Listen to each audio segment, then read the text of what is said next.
साडीला अगदी नव्यासारखं एक लुक येतोय. कलर शाईन करतो आणि एकदम असे ब्राईट दिसते साडी आणि फिनिशिंग येतं चांगलं त्यामध्ये रोल प्रेस केल्यामुळे.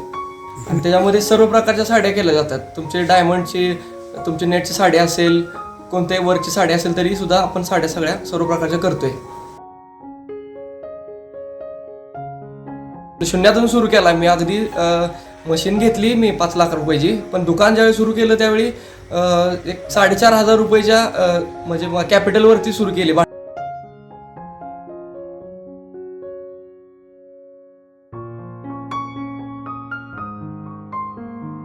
मी आटपाडीमध्ये नव्याने एक साडी रोल प्रेस मशीन सुरू केली आहे.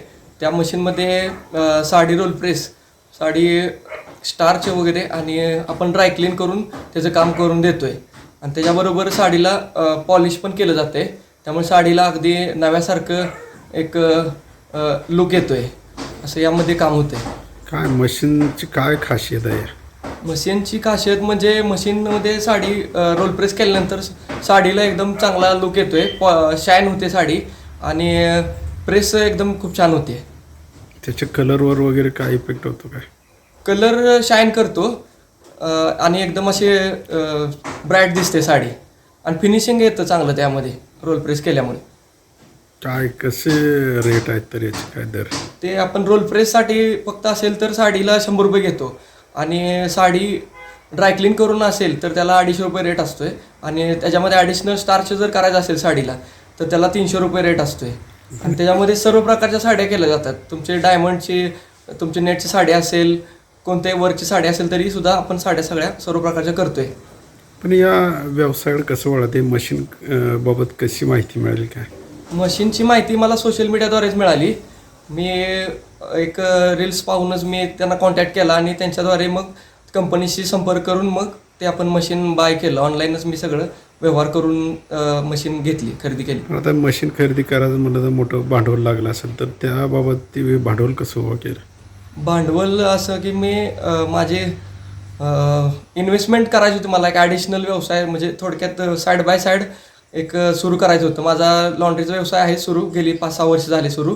त्याच्याबरोबरच एक कस्टमरसाठी एक सेवा आणि सर्व्हिस एक चांगली क्वालिटीचं मिळावी म्हणून मी त्यासाठी सुरू केलं हे मशीन. कसा प्रतिसाद आहे तरी आता?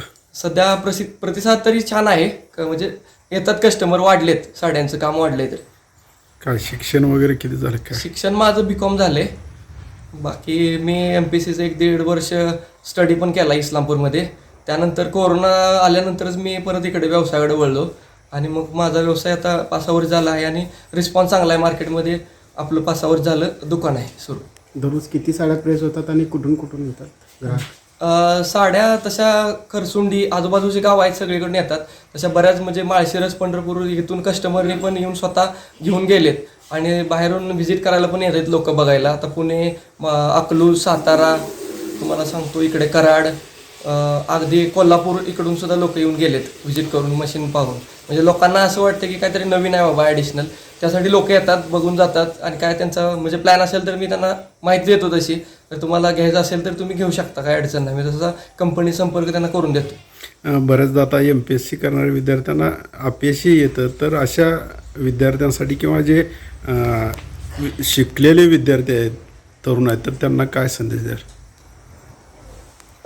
त्याबद्दल मी जास्त नाही बोलत, पण की मी माझ्या स्वतःबद्दल सांगतो की मी व्यावसायिकदृष्ट्या याच्याकडे बघितलं, या व्यवसायाकडे, आणि शून्यातून सुरू केला मी. अगदी मशीन घेतली मी 5 लाख रुपयाची, पण दुकान ज्यावेळी सुरू केलं त्यावेळी एक 4,500 रुपयाच्या म्हणजे कॅपिटलवरती सुरू केली, भांडवल असताना त्याच्यावरतीच. पण माझा आता डेली एकदम चांगला अर्निंग सुरू आहे आणि काय अडचण आहे, रिस्पॉन्स चांगला आहे. आणि क्वालिटी महत्त्वाची मॅटर करते, सर्व्हिस आणि क्वालिटी ते आपण अगदी कस्टमरला देतोय, त्यामुळे मला कस्टमरचा रिस्पॉन्स खूप आहे.